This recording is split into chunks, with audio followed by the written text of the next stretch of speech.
찾으신 말씀은 고린도후서 5장 17절에서 21절 말씀입니다. 제가 가진 성경으로 신약 성경 290페이지에 있습니다. 고린도후서 5장 17절에서 21절 찾으신 줄 알고 제가 읽겠습니다. 그런즉 누구든지 그리스도 안에 있으면 새로운 피조물이라 이전 것은 지나갔으니 보라 새 것이 되었도다. 모든 것이 하나님께로 났으며 그가 그리스도로 말미암아 우리를 자기와 화목하게 하시고 또 우리에게 화목하게 하는 직분을 주셨으니 곧 하나님께서 그리스도 안에 계시사 세상을 자기와 화목하게 하시며 그들의 죄를 그들에게 돌리지 아니하시고 화목하게 하는 말씀을 우리에게 부탁하셨느니라. 그러므로 우리가 그리스도를 대신하여 사신이 되어 하나님이 우리를 통하여 너희를 권면하시는 것 같이 그리스도를 대신하여 간청하노니 너희는 하나님과 화목하라. 하나님이 죄를 알지도 못하신 이를 우리를 대신하여 죄로 삼으신 것은 우리로 하여금 그 안에서 하나님의 의가 되게 하려 하심이라. 아멘.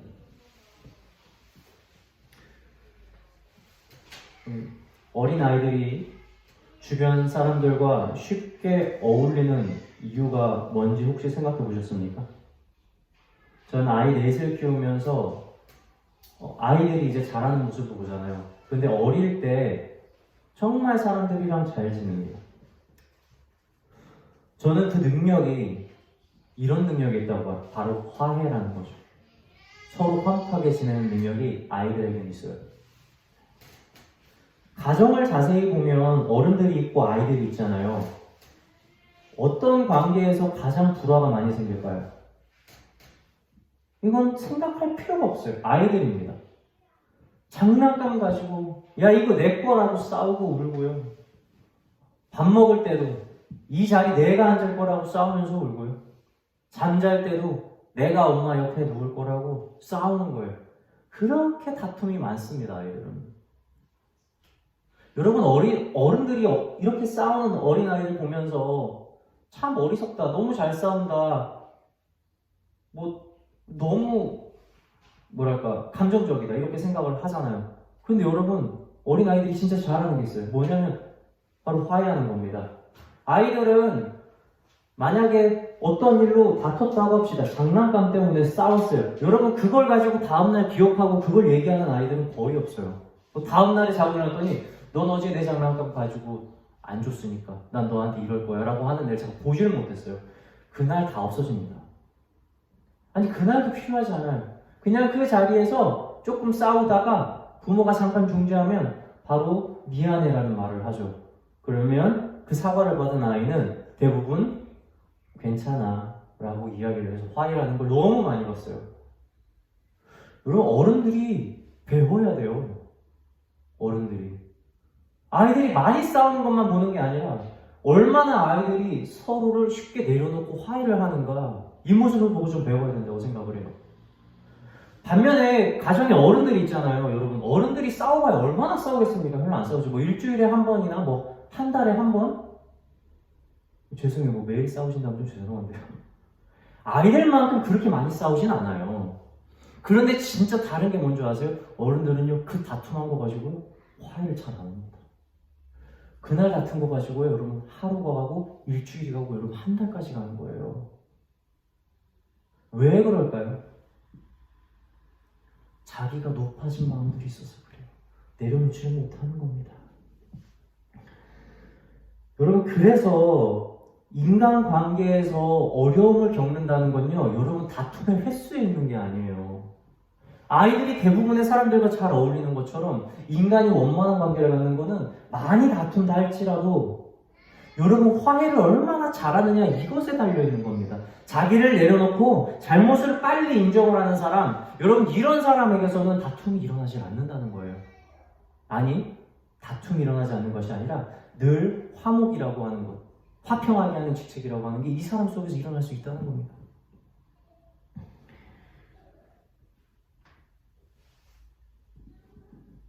어린아이들이 자신이 잘못했다고 이야기하고 그리고 그 잘못을 받아준다는 것은 어린아이들의 마음이 얼마나 겸손한 곳에 가 있는지 보여주는 거예요. 이스라엘 백성이 하나님 앞에 죄를 지었을 때 하나님이 시키는 것이 있었어요. 그것이 뭐냐면 화목제를 드리게 하는 겁니다. 이 제사를 지내는데 제목들이 다양하게 있는데 특히 이 화목제는 목적이 분명해요. 뭐냐면 너희가 죄를 지어서 나랑 다투게 되었으니까 너희가 화목제를 드려서 나와 화해하고 우리 다시 원만한 관계로 지내자. 바로 이것이 화목제의 내용입니다.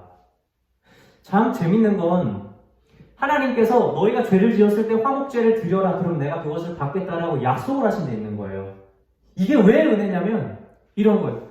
내가 너희가 어떠한 죄를 짓는다 할지라도 난 언제나 너희한테 괜찮아라고 말할 테니까 너희는 죄를 가지고 와서 나한테 제사를 지내라. 여러분, 이것이 하나님의 은혜인 겁니다. 죄만 깨닫고 고백을 하면 하나님은 언제든 그것을 받기 위해서 준비가 되어 있는 분이라는 거예요.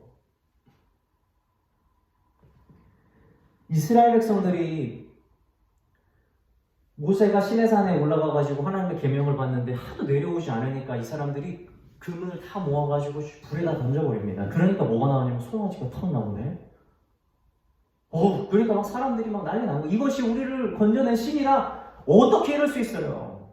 그들은 어떻게 끄집어냈는데 어떤 기적을 보여줬는데 모세가 죄를 지었다라는 걸 시내산에서 하나님한테 듣습니다. 근데 하나님이 뭐라고 제안하시죠 모세한테? 내가 저 이스라엘 백성들 다 쓸어버리고 내가 너를 세워서 아주 구릿한 아주 큰 나라를 이룰 것이다라는 거예요.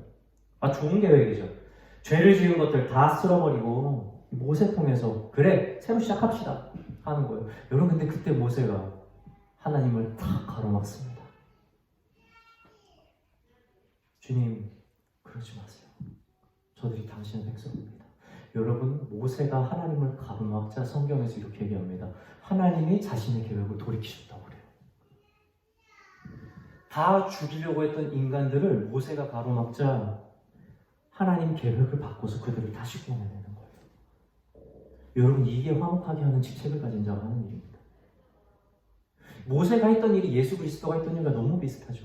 하나님이 이 땅에 있는 모든 죄로 인해서 이들을 모두 죽여야 하는데 하나님께서 그들을 화목하게 하여 예수 그리스도를 그 제물로 보내주신 거예요. 그래서 예수님이 하나님이 인간의 멸망을 위한 계획을 막아섭니다. 그래서 우리가 예수 그리스도를 믿음으로 하나님 앞에 갈 수 있는 거예요. 그 은혜로 말미암아 가는 거죠. 우리가 여전히 죄가 많다 할지라도 그 죄를 없는 것처럼 만들어준 겁니다. 누가? 우리 예수 그리스도가 그렇게 하셨다는 거예요. 여러분 이것이 바로 화목제라는 겁니다.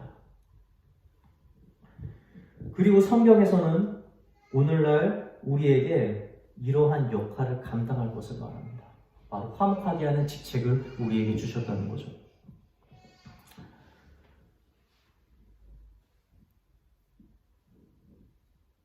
하나님께서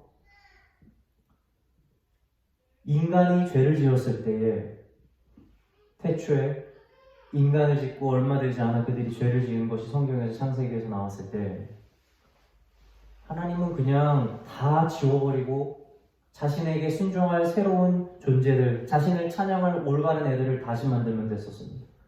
그게 가장 쉬운 방법이었죠.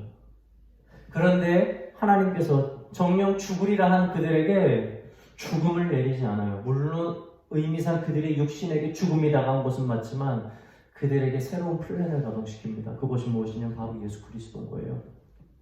내가 너희를 죽이지 않고 내가 끝까지 너희가 죄를 뉘우치고 고백만 하면 내가 언제든지 너희를 다시 받을 준비가 된 자니까 다시금 회개하게 하겠다는 거예요. 그 계획을 계속해서 이루어 나가는 겁니다. 아담이 선악과를 먹고 죽었습니까? 아니요. 아담이 나가서 제사 지내지 않습니까? 끝까지 하나님은 그를 지켜줬어요. 가인과 아벨의 때에 가인이 자신의 아우 아벨을 죽였을 때 하나님은 그를 떠납니까? 그가 혹시라도 다른 자들에게 죽임을 당할까 자기가 두려워할 때에 내가 너와 함께한다라고 하지 않습니까? 하나님은 절대 우리를 떠나지 않고 절대 포기하지 않아요. 그분은 언제나 우리에게 말씀하십니다.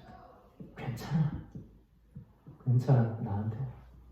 언제나 이 준비가 되어지는 분이라는 거예요. 우리가 해야 될 일은 무엇입니까? 주님 앞에 서서 고백하는 겁니다. 미안합니다, 주님. 주님, 제가 잘못했습니다. 이 고백 말이에요. 어린아이들이 원만한 관계를 유지하는 것이 그들의 잘못을 인정하고 상대방이 고백하게 있는 것처럼 우리가 하나님과 화목하면서 지내는 그 관계의 핵심에도 바로 이것이 존재합니다. 얼마나 많이 우리가 죄를 짓느냐라는 횟수가 아니라 얼마나 우리가 잘 회개하고 얼마나 우리가 잘 하나님 앞에 고백하는가, 이것이 관계의 핵심이라는 거예요. 우리가 죄를 고백하지 못하는 이유에는 크게 두 가지가 있습니다. 첫 번째는 죄를 알지 못하기 때문이에요. 예수님께서 자신의 사역을 이 땅에서 시작하실 때에 사람들을 많이 가르치셨는데 그 내용의 핵심이 무엇이죠? 바로 너희는 죄인이다 라는 거예요. 세상에 있는 모든 사람들이 너희한테는 죄가 있다라는 걸 가르치는 거예요. 그래서 자신은 죄가 없다고 주장하는 사람들이 주변에 많았어요. 그런 사람들이 올 때마다 항상 가르쳤죠. 얘들아, 너희가 사람을 살인하면 안 되라고 가르쳤으나 너희가 너희 형제한테 나가라고 하거나 어리석은 자라고 말하는 것이 지옥에 들어가는 것과 같다라는 거죠. 너희가 형제를 미워하는 것이 살인을 하는 것과 같다라고 이야기합니다. 주님, 제가 간음을 한 적이 없는데요. 제가 주님의 말씀을 지켰는데요. 너희가 간음을 하는 행위가 있는 것이 구약에서는 간음하는 것이라고 했으나 너희의 마음이 다른 사람을 보고 이성을 보고 마음에 탐을 고푸는 것 자체가 너희가 이미 간음을 한 거다라는 거예요.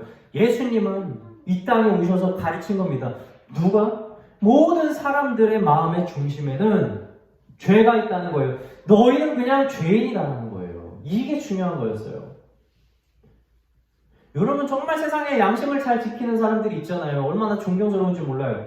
믿음 생활을 하지 않은데도 불구하고 정말 굉장한 양심의 수준으로 도덕적인 생활을 살아갑니다.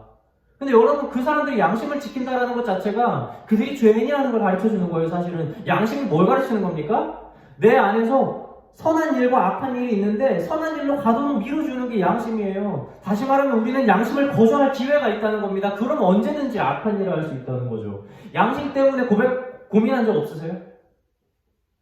물건을 샀는데 계산을 다 하고 나왔는데 내가 이 실수로 계산을 안 한 물건이 하나 비싼 게 있네? 여러분, 고민되는 겁니다. 그냥 가져갈까?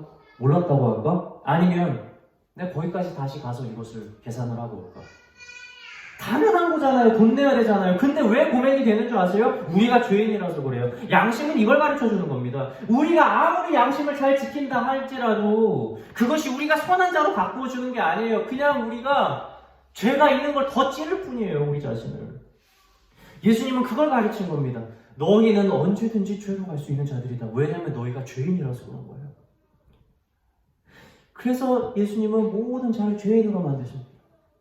부자 청년이 오잖아요, 예수님한테. 내가 다 지켰는데 주인이지 내가 뭘 해야지 구원을 받고 있습니까? 예수님이 뭐라 그래? 네가 가지고 있는 모든 것을 팔아서 가난한 자에게 나눠주고 나를 따르라. 그러면 네가 구원받을 거다, 이렇게 얘기해요. 여러분, 무슨 돈 다 팔아갖고 가난한 자 도와준다고 구원 받겠어요? 안 돼요. 예수님 말하고 싶은 거는 그렇게 물질을 다 버리고 따라야 구원을 받는다는 게 아니라 이 청년의 중심에 물질 중심적인 사상이 있어서 그걸 내려놓지 못하는 걸 보게 하신 겁니다. 다시 말하면 모든 걸 이룬 것 같으나 사실은 물질에 대한 욕심이 있는 자신의 중심을 보게 하신 거예요. 예수님 앞에서는 누구든 죄인인 거예요. 그러니까 그 청년이 그걸 내려놓지 못하고 돌아가지 않습니까? 아무리 우리가 율법을 다 이루고 아무리 우리가 하나님 앞에 정직하게 다 행했다 할지라도 여러분, 우리가 죄인이라는 본질은 해결되지 않습니다. 그렇게 될 때야지 우리의 구원자이자 우리의 의원이신 우리 예수 그리스도께서 우리를 치료해 주시고 우리의 구원의 길로 인도해 주신다는 거죠. 그래야 우리가 예수 그리스도와 상관이 있다는 거예요. 그럼 두 번째 이유는 뭘까요? 죄가 있는 줄 아는데도 불구하고 우리가 죄를 고백하지 않는 이유. 여러분, 그것은 우리가 여전히 세상을 사랑하는 마음이 남아있기 때문입니다. 이것이 우리에겐 가장 큰 문제이죠. 그리스도인이 되는 일은 자신의 모든 정욕을 십자가에 못 박아 죽게 만드는 겁니다. 나 자신을 죽게 하는 겁니다. 내가 죄인이니까 내가 내 정욕을 가진 상태에서 나를 죽게 만드는 거예요. 내 육신을요.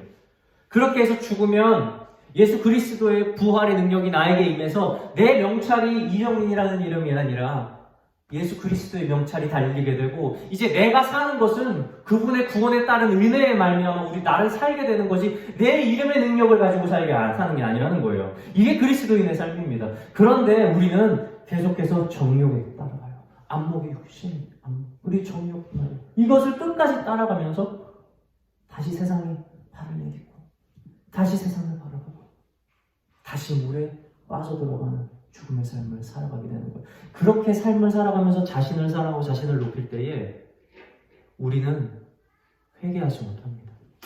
우리는 죄를 고백하지 못하게 됩니다. 하나님은 날 미혹하지 않는데 내가 스스로 죄인으로서 저 세상을 살아가서 스스로 미혹되어 버리는 거예요. 그래서 나 자신을 조금씩 높이기 시작합니다. 그래서 이렇게 말하죠. 나는 이미 충분히 했어. 이제 됐어.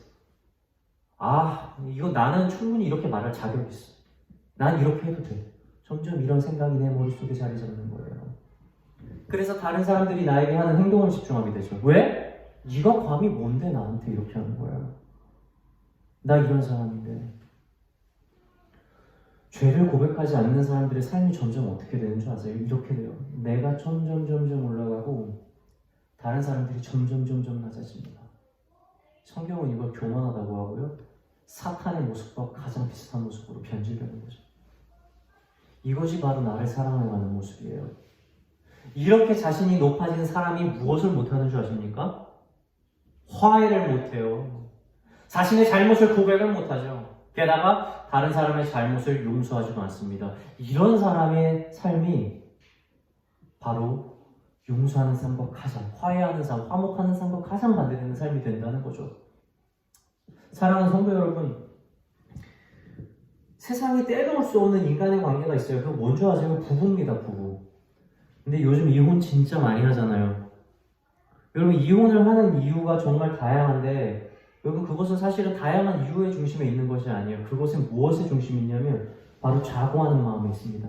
나 스스로를 높이고 낮추지 않은 마음에서 이 관계의 깨짐이 시작되고 그 관계의 깨짐이 하나님이 축복해서 만드신 그 부부의 관계까지 영향을 준다는 거예요. 여러분, 큰일로 가는 것도 아니에요. 아침에 양치질하고 치약을 짜는데 치약 중간부터 짜는 게 그렇게 짜증이 나고 화가 나요. 그걸 용서를 못하네요. 일하고 와가지고 옷을 벗어놓는데 옷을 뒤집어서 벗었다고 그게 그렇게 불처럼 화가 낼 일이 되는 거예요. 응? 아침에 출근해서 가는데 바빠서 그냥 간다고 인사도 안 하고 갔다고 그 서운함을 몇 주일 동안 떨쳐내질 못하는 거예요. 거기서 시작이 돼서 그걸 용서를 못합니다. 어른들이 말이에요. 얼마나 자기가 높은지 몰라요. 차라리 수십 번 수백 번 싸우고 화해하는 아이들이 낫지. 이런 일 하나도 감당하지 못할 만큼 자기 자신을 높이고 회개하지 않는 마음이 여러분 우리를 죽이고 있다는 걸 우리 알아야 되는 겁니다. 이것이 우리를 회개하지 못하게 하고 이것이 우리를 관계하지 못하게 해요. 여러분, 성경은 이렇게 사람과 어울리지 못하고 화목하지 못하는 사람에겐 예배로 나오시지 말고 넌 가서 먼저 화목하게 와서 제물드리라고 이야기를 합니다. 마태복음에서. 그런 마음 품고 예배를 오는 거 여러분 아무것도 가지고 오지 않고 예배를 온 거예요. 하나님에게 드리길 제물이 아무것도 없는 사람. 태워서 드릴 향기로운 제물이 있어야 되는데 하나님을 기쁘게 드릴 게 아무것도 없는 삶인 거예요. 화목하지 않은 사람, 맨날 전쟁하는 사람, 싸우는 사람, 내 중심이 그렇게 높아진 사람.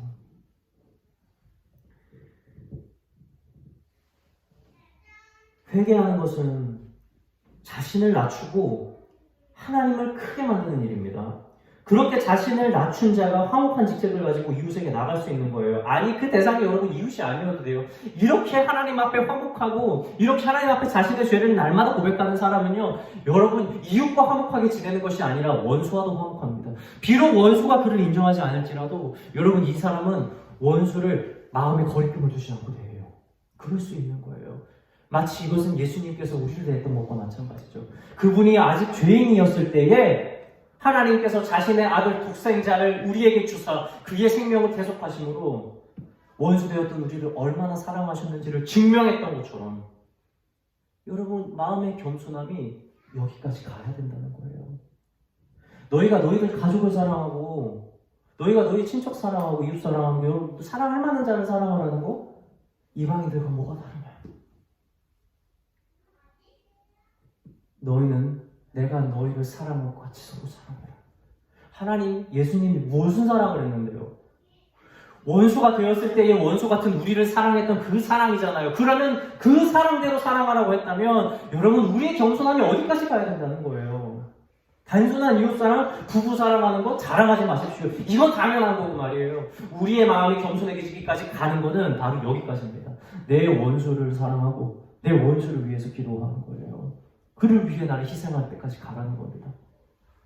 성경이 이걸 가르쳐요. 그런데 그걸 우리에게 그냥 하라는 게 아니에요. 이미 예수님이 우리에게 보여준 사랑이 그렇다는 거예요.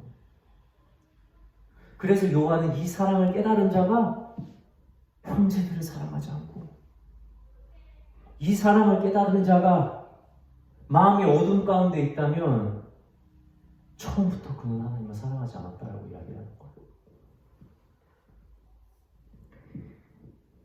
사랑하는 성도 여러분, 말씀을 마치고자 합니다. 용서를 받는 것만큼 세상에 기쁜 일이 없습니다. 그런데 마찬가지로 용서를 비는 일만큼 자신을 낮춰야 할 일도 없어요. 그러나 이 일이 화목하게 하는 일이 우리에게 너무나 세상에서 자연스러울 수 있는 이유는 이미 하나님께서 우리에게 끊임없는 용서를 해주셨기 때문이고, 우리가 죄인이었을 때에 예수 그리스도께서 우리에게 그 사랑을 베풀어 주셨기 때문입니다. 우리는 우리에게 원수가 다가온다면 그 원수를 피하지 말고 내가 받은 용서의 값이 얼마인지 증명할 기회로 삼는 저와 여러분이 되길 주님의 이름으로 축원합니다.